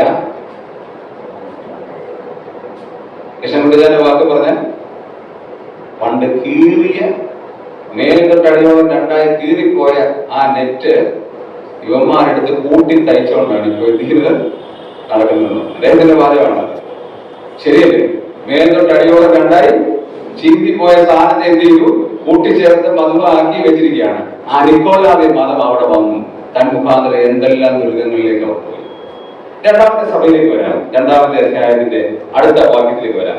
8 മുതൽ 11 വരെയുള്ള വാക്യങ്ങളിലാണ് രണ്ടാമത്തെ സഭ, സ്മൃണ സഭയെ കുറിച്ചാണ് നമ്മൾ വായിക്കുന്നത്. ആ സ്മൃണ സഭയെ കുറിച്ച് 3-4 വാക്യങ്ങൾ മാത്രമേ ഉള്ളൂ. ചെറിയൊരു സഭയാണ്. ഇനി നമ്മൾ അതിന്റെ 1-ാമത്തെ വാക്യം, 8-ാമത്തെ വാക്യം ഒന്ന് വായിക്കാം. 8-ാം വാക്യം, 2-ാം അധ്യായം 8-ാം വാക്യം. സഭയുടെ ദൂതൻ എഴുതുക, മരിച്ചവനായിരുന്നു വീണ്ടും ജീവിക്കുകയും ചെയ്ത ആദ്യനും അന്ത്യനുമായ നാളിൽ ചെയ്തു. ഇനി ശ്രദ്ധിക്കണേ, ഈ യേശുക്രിസ്തുവിനെ അവതരിപ്പിച്ചിരിക്കുന്ന ഓരോ സഭകളിലും യേശുക്രിസ്തുവിനെ അവതരിപ്പിച്ചിരിക്കുന്നത് അവിടുത്തെ സിറ്റുവേഷൻ അനുസരിച്ച്. അവിടുത്തെ സിറ്റുവേഷൻ, ഇവിടുത്തെ സിറ്റുവേഷൻ എന്താണ്? വലിയ പ്രശ്നമുള്ള സഭയല്ല ഏത് സഭ? സഭ.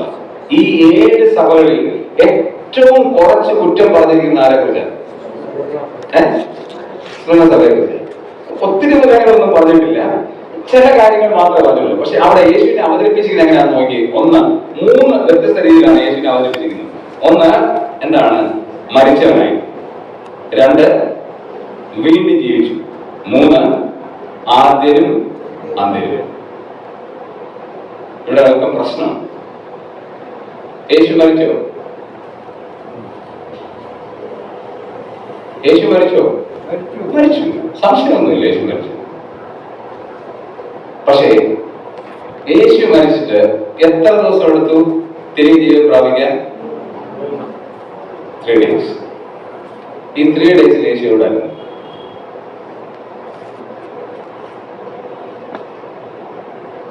ഇപ്പോഴത്തെ അമരത്വവാദികൾ നമ്മൾ ചിന്തിക്കുന്ന പോലല്ല. ഈ ഇരിക്കുന്ന നല്ല മിടുക്കരികളുമായവരെ പാട്ടിലാക്കാൻ വേണ്ടി ഇപ്പോഴത്തെ മോഡേൺ ചിന്തകന്മാരൊക്കെ കൊണ്ടുവരുന്ന ഒരു പ്രധാനപ്പെട്ട ചോദ്യമാണ്. നിങ്ങളത് ഫേസ് ചെയ്യുന്നതെന്ന് എനിക്കറിയില്ല. ഞാൻ യൂത്ത് ക്യാമ്പിൽ ഈ ചോദ്യം ഫേസ് ചെയ്തു. എന്നോട് ചോദിച്ച ചോദ്യമാണ്, ഞാനും തോമസനാണ് ലീഡേഴ്സായിട്ട് വന്നിരിക്കുന്നത്. അപ്പോൾ അവിടെ ക്വസ്റ്റ്യൻ ഇട്ടിരിക്കുകയാണ്. ക്വസ്റ്റ്യൻ ഇട്ടിരിക്കുമ്പോൾ 1-ാമത്തെ, അപ്പൊ ഞാനാണ് ഈ ക്രിസ്തുശാസ്ത്രം പഠിപ്പിച്ചത്. അപ്പൊ ചോദ്യം ഇതാണ്, യേശു മരിച്ചോ? അപ്പൊ നമ്മൾ എന്ത് പറയും? മരിച്ചു. ഓപ്പൺ ചോദ്യമാണ്, ക്വസ്റ്റ്യൻ എഴുതി ചോദ്യം, ഓപ്പൺ ചോദ്യം. യേശു മരിച്ചോ? മരിച്ചു. മരിച്ച 3 ദിവസം യേശുവിടെ. ഈ വാക്യം ശ്രദ്ധിച്ച 8-ാം വാക്യം, മരിച്ചവനായിരുന്നു വീണ്ടും ജീവിച്ചു. അപ്പൊ ജീവിക്കുന്നിടയ്ക്ക് എത്ര സമയമുണ്ട്? 3 ദിവസം. യേശുവിടെ പോയി.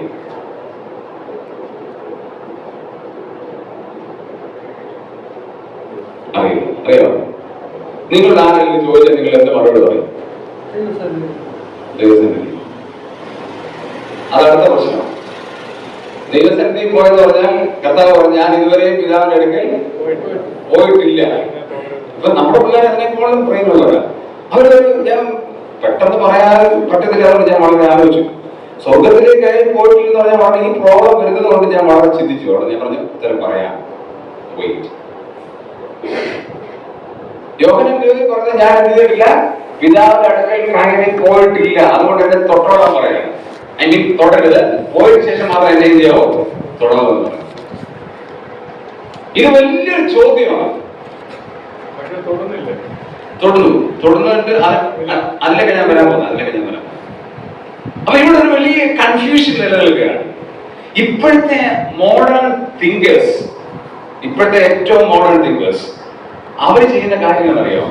ഈ ബൈബിളിലുള്ള കുരുട്ട് ചോദ്യങ്ങൾ എന്ത് ചെയ്യുക, കണ്ടുപിടിക്കുക. ഇപ്പോഴത്തെ ഏറ്റവും ലേറ്റസ്റ്റ് ആണ്. എന്നിട്ട് എന്ത് ചെയ്യുക, ക്രിസ്ത്യാനികളെ കീഴ്പ്പെടുത്തുക. എന്തിനാണെന്നറിയാമോ? മുസ്ലിംസ് ആണത് പ്രധാനമായിട്ട് ചെയ്യുന്നത്. എന്താണെന്നറിയാമോ? അവരുടെ ഒരു വോയിസ് ലീഗ് എന്നെ കിട്ടിയിട്ടുണ്ട്.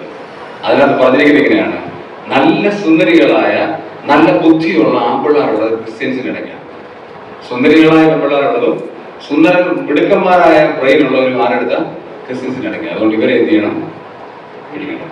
അതിന് ചോദിക്കുന്ന ചോദ്യമാണ്, ദൈവത്തിന് മരിക്കാൻ പറ്റും? പറയും ഇല്ല, ദൈവത്തിന് എങ്ങനെ മരിക്കാൻ പറ്റും? ഇല്ല. അപ്പൊ നിങ്ങളുടെ യേശു ദൈവമാണോ?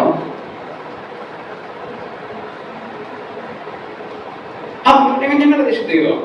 അപ്പൊ ദൈവം മരിച്ചില്ലേ?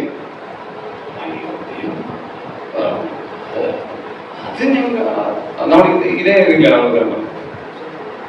അപ്പൊ ഞാൻ പറഞ്ഞ അർത്ഥം നിങ്ങൾക്ക് മനസ്സിലായി, പ്രോബ്ലം മനസ്സിലായി. ഈ പ്രോബ്ലത്തെ നമ്മൾ ഈസി ആയിട്ട് ഉത്തരം കണ്ടെത്താൻ പോവുകയാണ്. ബൈബിൾ എന്ത് പറയുന്നു എന്നുള്ളതാണ് ഏറ്റവും പ്രധാനപ്പെട്ട കാര്യം.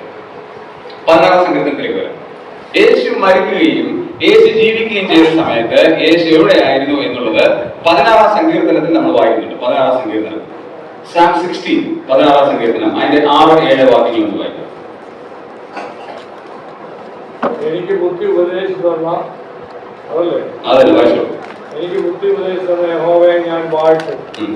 രാത്രികാലങ്ങൾ എന്റെ അന്തരംഗം എന്നെ ഉപദേശിക്കുന്നു. ഞാൻ യഹോവയെ എപ്പോഴും എന്റെ മുമ്പിൽ വെച്ചിരിക്കുന്നു. അവൻ എന്റെ വലതുഭാഗത്തുള്ളതുകൊണ്ട് ഞാൻ കുലുങ്ങിപ്പോകുകയില്ല. അതുകൊണ്ട് എന്റെ ഹൃദയം സന്തോഷിച്ച് എന്റെ മനസ്സ് ആനന്ദിക്കുന്നു.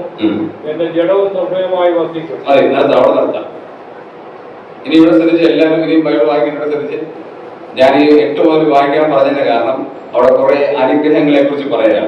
ഈ അനുഗ്രഹങ്ങളെ പിന്നീട് നമ്മൾ ചിന്തിക്കാൻ പോകുന്നുണ്ട്. രാത്രിയിൽ എനിക്ക് ബുദ്ധി ഉപദേശിച്ചു, രാത്രികാലങ്ങളിലും അന്തരംഗം എന്നെ ഉപദേശിച്ചു. ഞാൻ എപ്പോഴും എന്റെ മുമ്പിൽ എപ്പോഴും വെച്ചിരിക്കുന്നു. അവന്റെ വലതുഭാഗത്തുണ്ട്. എന്റെ ഹൃദയം സന്തോഷിക്കും, എന്റെ മനസ്സാനന്ദിക്കും, എന്റെ ജഡം നിർഭയമായി. ഇത് മുഴുവൻ അനുഗ്രഹമാണ്. ഇതിന്റെ അടുത്ത വാക്യം വളരെ പ്രധാനപ്പെട്ട കാര്യം. അടുത്ത വാക്യം 10ാമത്തെ വാക്യം. നീ എന്റെ പ്രാണനെ പാതാളത്തിൽ വിടുകയില്ല. നീ എന്റെ പ്രാണനെ പാതാളത്തിൽ വിടുകയില്ല. ഇതാരെ കുറിച്ചാ പറയുന്നത്? ഇതാരെ കുറിച്ചാ പറയുന്നത്? Bible class. ഇതിങ്ങനെ ഡിസ്കസ് ചെയ്ത് പഠിച്ചില്ലെങ്കിൽ പ്രശ്നമാണ്. അപ്പൊ കുറച്ച് കഴിയുമ്പോൾ നിങ്ങൾക്ക് മനസ്സിലാക്കുക. അതുകൊണ്ടാണ് ഞാൻ ഓറേറ്ററിങ് അങ്ങ് മാറ്റിയിട്ട് ഡിസ്കഷനിലേക്ക് വന്നത്. ഇതാരെ കുറിച്ചാ പറയുന്നത്? യേശു കർത്താവിനെ കുറിച്ച്. സംശയമില്ലല്ലോ. പുതിയ നിയമത്തിലെ വാക്യം എടുത്ത് ഉദ്ധരിക്കേണ്ട ആവശ്യമില്ലല്ലോ. അപ്പോസ്തല പ്രവൃത്തിയിൽ സെയിം കാര്യം പറഞ്ഞിട്ടുണ്ട് പത്രോസിന്റെ പ്രസംഗത്തിൽ. പത്രോസ് പറയാണ്, നിന്റെ പരിശുദ്ധനെ ജലതം കാണുവാൻ സമ്മതിക്കില്ല എന്ന് അപ്പോസ്തല പ്രവൃത്തിയിലെ പ്രസംഗം എടുത്ത് പറയുന്നുണ്ട്. ഇതാരെ കുറിച്ചാ? കർത്താവിനെ കുറിച്ച്. നമ്മുടെ കർത്താവ് എവിടെ പോയില്ലെന്നാ പറയുന്നേ? പാതാളത്തിൽ പോയില്ല. ഈ പാതാളം എന്ന് പറഞ്ഞാൽ എന്താ?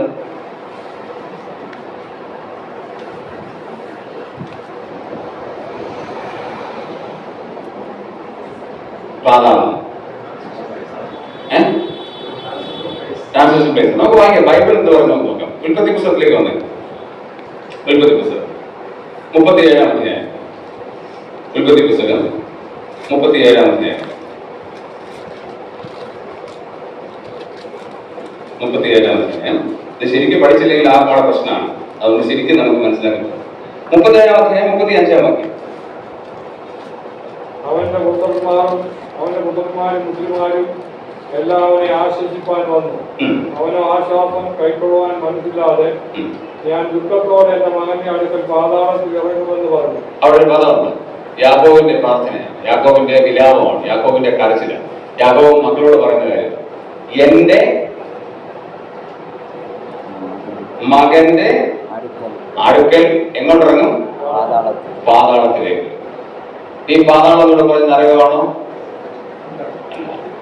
ഈ പാതാളം എന്ന് പറഞ്ഞാൽ 6 ടൈപ്പ് പാതാളങ്ങളാണ് ബൈബിളിൽ കൊടുത്തിരിക്കുന്നത്. മുഴുവൻ ഞാൻ പഠിപ്പിക്കുന്നില്ല, പറഞ്ഞു പോവുകയാണ്. 6 ടൈപ്പ് പാതാളം. അതിൽ മേലത്തെ പാതാളത്തിലാണ് എന്റെ സ്റ്റുഡന്റ് ഇട്ടിരിക്കുന്നത്. പുള്ളിക്ക് മനസ്സിലാവും. മേലത്തെ പാതാളത്തിലാണ് ഏത്? ഈ നരയിറക്കാൻ, അതായത് പഴയ നിയമ വിശുദ്ധന്മാരെല്ലാവരും പോയത് ഏത് പാതാളമാ?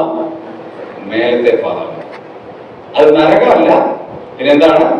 മേലത്തെ പാതാളം. ഇത് തെളിയിക്കാൻ വേണ്ടി മറ്റൊരു വാക്യം കൂടെ വായിക്കാം. 139 സങ്കീർത്തനത്തിലേക്ക് വരാം. സാം 139, 139 സങ്കീർത്തനം. 139 സങ്കീർത്തനത്തിൽ പരിശുദ്ധാത്മാവിന്റെ ഒരു പ്രവർത്തനത്തെ കുറിച്ച്, സർവ്വജ്ഞാനത്തെ കുറിച്ച് പറയുന്ന ഒരു വാക്കുണ്ട്. 139 സങ്കീർത്തനം, അതിന്റെ 7 മുതലുള്ള വാക്യങ്ങൾ ഒന്ന് ശ്രദ്ധിക്കാം. 7 മുതൽ വാക്യം ശ്രദ്ധിച്ചു വായിക്കാം.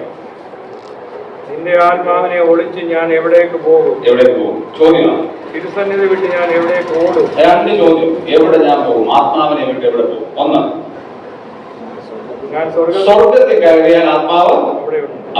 2, പാതാളത്തിൽ എന്റെ കിടക്ക വിരിച്ചാൽ അവിടെ ഉണ്ട്. ഇത് ഏത് പാതാളമാ? നരകമല്ല, പഴയ നിയമ വിശുദ്ധന്മാർ പോകുന്ന മേലത്തെ പാതാളം. ആ പാതാളത്തിലേക്കാണ് പഴയ നിയമ വിശുദ്ധന്മാർ മുഴുവൻ എന്ത് ചെയ്തത്? പോയത്. അവിടുന്ന് യേശുക്രിസ്തുവിന്റെ ക്രൂശീകരണ സമയത്ത്, പുനരുത്ഥാന സമയത്ത് യേശുക്രിസ്തു എന്ത് ചെയ്തു? അവിടേക്ക് ഇറങ്ങി, പാതാളത്തിലേക്ക് ഇറങ്ങി, പഴയ നിയമ വിശുദ്ധന്മാരെ എല്ലാം ചേർത്തുകൊണ്ട് എങ്ങോട്ട് പോയി? സ്വർഗത്തിലേക്ക് പോയി. അതറിയാമല്ലോ, അത് വിശദീകരിക്കേണ്ട ആവശ്യമില്ല. എഫെസ്യർ 4:7 വാക്യം നമുക്ക് കാണാൻ പോകണം. അപ്പൊ ഓർക്കണം, ഈ മേലത്തെ പാതാളത്തിലാണ് പഴയ നിയമ വിശുദ്ധന്മാരെല്ലാം ഉണ്ടായിരുന്നത്. ആ പാതാളത്തിലേക്കാണ് ആരും പോകാതിരുന്നത്? കർത്താവ് പോകാതിരുന്നത്. ആ പാതാളത്തിലേക്ക് കർത്താവ് എന്ത് ചെയ്തില്ല? പോയില്ല. ഇപ്പൊ മനുഷ്യ കർത്താവ് ഇവിടെ ഉണ്ട്, പാതാളത്തിൽ പോയില്ല. അതായത് പഴയ നിയമ വിശുദ്ധന്മാരുള്ള സ്ഥലത്ത് പോയില്ല. സ്വർഗത്തിൽ പോയോ? ഇല്ല. തെളിവ് വാക്യത്തിലേക്ക് വരാം. സ്വർഗത്തിലേക്ക് പോയില്ല. തെളിവ് വാക്യത്തിലേക്ക് നമുക്ക് കൊണ്ടുവരാം. സ്വർഗത്തിലേക്ക് പോയിട്ടില്ല. അതാണ് നിൽക്കട്ടെ, സ്വർഗത്തിലേക്ക് പോയിട്ടില്ല. അപ്പൊ പിന്നെ കർത്താവ് എവിടെ? നമ്മൾ ഓർക്കേണ്ട ഒരു കാര്യമുണ്ട്. മറഞ്ഞിരിക്കുന്നതൊക്കെ ആർക്കുള്ളതാണ്? ദൈവമാണ്. ദൈവം അതിനെ വെളിപ്പെടുത്താത്ത നമ്മൾ അറിയേണ്ട കാര്യമില്ല. ഞാൻ പറഞ്ഞ ശ്രദ്ധിച്ചോളാം. മറഞ്ഞിരിക്കുന്നത് ഒക്കെ ദൈവത്തിനുള്ളതാണ്. അതെവിടെയാണ് ദൈവം ഇതുവരെയും വേദപുസ്തകത്തിൽ എന്ത് ചെയ്തിട്ടില്ല? വെളിപ്പെടുത്തിയിട്ടില്ല. അതുകൊണ്ടാണ് ഞാൻ 2 കാര്യം പറഞ്ഞത്. സ്വർഗത്തിൽ പോയിട്ടില്ല, പിന്നെ എവിടെ പോയിട്ടില്ല? പാതാളത്തിൽ പോയിട്ടില്ല. പിന്നെ ഇവിടെ പോയിട്ടില്ല. പിന്നെ എവിടെ ആയിരിക്കും? നമ്മൾ ഊഹിക്കാം. എവിടെ ആയിരിക്കും ബാക്കിയില്ല. ഇത് തെളിയിക്കാൻ ഞാൻ ഒരു കാര്യം കൂടെ കൊണ്ടുവരാം. അപ്പൊ നിങ്ങൾക്ക് കുറച്ചുകൂടെ കാര്യങ്ങൾ മനസ്സിലാവും. യോഹന്നാന്റെ സുവിശേഷം 20-ാം അധ്യായത്തിലേക്ക് വരാം. യോഹന്നാന്റെ സുവിശേഷം 20-ാം അധ്യായം.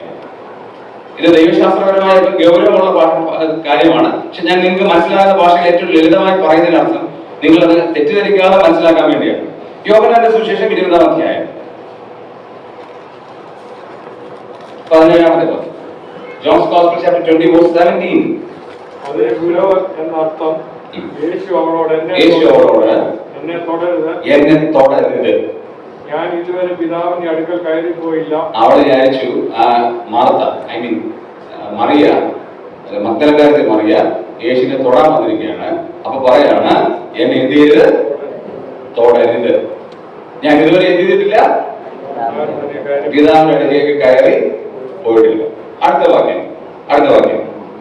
അതിന്റെ അല്ല, ഇനി നമുക്ക് ഇതിലേക്ക് വരാം. 25-ാം വാക്യം. അത് തന്നെ സെയിം 20-ാം അധ്യായം 25-ാം വാക്യം. മറ്റേ ശിഷ്യന്മാർ അവനോട്, ഞങ്ങൾ കർത്താവിനെ കണ്ടു എന്ന് പറഞ്ഞാറെ ഞാൻ അവന്റെ കൈകളിൽ ആണിപ്പഴുത് കാണുകയും ആണിപ്പഴുതിൽ വിരലിടുകയും അവന്റെ വിലാപ്പുറത്ത് കൈയിടുകയും ചെയ്തിട്ടല്ലാതെ വിശ്വസിക്കുകയില്ല എന്ന് അവൻ. ശിഷ്യന്മാരെല്ലാം പറഞ്ഞു, ഞങ്ങൾ യേശുവിനെ എന്ത് ചെയ്തു? കണ്ടു. ഞങ്ങൾ യേശുവിനെ കണ്ടു. അവിടെ തോമസ് പറഞ്ഞു, എന്താ പറഞ്ഞു? ചുമ്മാതെ പറയരുത്. ഈ തോമസ് എന്ന് പറഞ്ഞാൽ നമ്മൾ സംശയിക്കുന്ന ആളുകളാണ് പറഞ്ഞത്. പക്ഷെ പുള്ളി കുറച്ചുകൂടെ റിയലിസ്റ്റിക് ആയ ആളായിരുന്നു. പുള്ളി പറയുന്നത് അങ്ങനെയൊന്നും അല്ല, എനിക്ക് എന്ത് ചെയ്യണം? 3 കാര്യങ്ങൾ പറഞ്ഞു. എന്റെ വിരലുകൾ ഇവിടെ ഇടണം, ആണിപ്പഴുതിൽ ഇടണം, പിന്നെ അവന്റെ വിലാപ്പുറത്ത് ഇടണം, അല്ലാതെ ഞാൻ എന്ത് ചെയ്യില്ല? വിശ്വസിക്കുകയില്ല. 27-ാം വാക്യം. വിരൽ ഇങ്ങോട്ട് നീട്ടി, പിന്നെ തോമസിനോട്, വിരൽ ഇങ്ങോട്ട് നീക്കി എന്റെ കൈകളെ കാണുക, നിന്റെ കൈ നീട്ടി നിന്റെ കൈ നീട്ടി എന്റെ വിലാപത്തിടുക. എന്റെ വിലാപത്തിടുക. അപ്പൊ കർത്താവിനെ എന്ത് ചെയ്യാനാ പറഞ്ഞേ? തൊടാനാണ് പറഞ്ഞത്. ശ്രദ്ധിക്കണം, കർത്താവിനെ തൊടാൻ പറയും. അപ്പൊ ഇതിന്റെ മധ്യത്തിൽ എപ്പോഴയോ കർത്താവ് എങ്ങോട്ട് പോയി? പിതാവിന്റെ അടുക്കലേക്ക് കയറി പോയി. അതാരെങ്കിലും കണ്ടോ? ആരും കണ്ടില്ല. രഹസ്യമായ ഒരു സ്വർഗാരോഹണം ആരും കണ്ടില്ല. ഇനി അത് തെളിയിക്കാൻ വേണ്ടി 17 വാക്യത്തിലേക്ക് മടങ്ങി വരാം. അത് തെളിയിക്കാൻ വേണ്ടി 17 വാക്യം ഒന്നുകൂടെ വായിക്കാം. 17 വാക്യം. അതിന് ഗുരു യേശു അവളോട്, എന്നെ തൊടരുത്, ഞാൻ ഇതുവരെയും പിതാവിന്റെ അടുക്കൽ കയറി പോയില്ല. എന്നിട്ട് അതിന്റെ ബാക്കി തുടരുകയാണ്. അവിടെ എന്താണ്?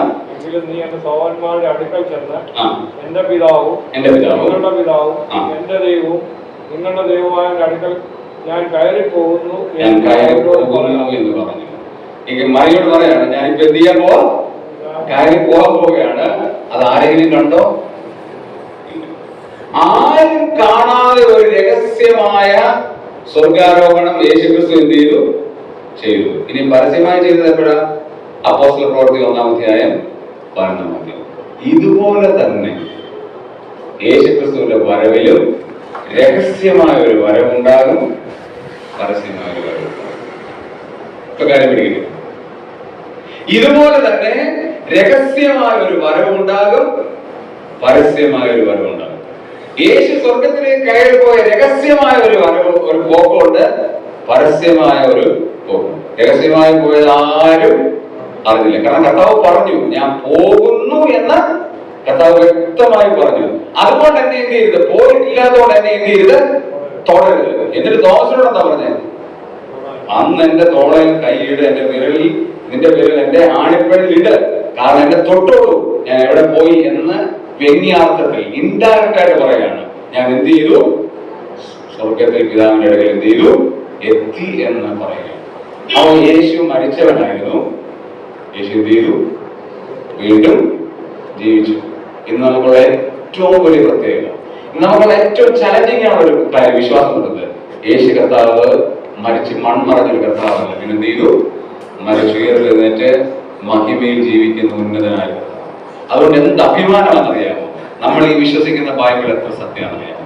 കാലത്തിന്റെ കുത്തൊഴുക്കിൽപ്പെട്ട് അനേക പ്രത്യയ ശാസ്ത്രങ്ങൾ, ഇസങ്ങൾ, മതഗ്രന്ഥങ്ങളൊക്കെ പരാജയത്തിന്റെ പടുകുഴിലേക്ക് ആണ്ടുപോയി. പക്ഷെ പരാജയപ്പെടാതെ ഇന്ന് വിജയപീഠത്തിൽ നിന്ന് വിജയക്കൊടി വാങ്ങിക്കുന്ന ഒരേ ഒരു ഗ്രന്ഥം എന്ന് പറയുന്നത് നമ്മൾ വിശ്വസിക്കുന്ന തിരുവചനമല്ലാതെ മറ്റൊന്നാണ്. ദൈവവചനത്തിന്റെ ഏറ്റവും വലിയ ആധികാരികതയാണ് യേശു മരിച്ചു, ഉയർത്തെഴുന്നേറ്റ് ഇന്നും എന്ത് ചെയ്യുന്നു? ജീവിക്കുന്നു. അതുകൊണ്ട് നമുക്ക് ധൈര്യമായി പാടാം. ചെറിയാൻ സാറ് പാടിയതുപോലെ, ഉലകമഹാന്മാർ അഖിലൊരു പോയി ഉറങ്ങുന്നു കല്ലറയിൽ, ഉറങ്ങുന്നു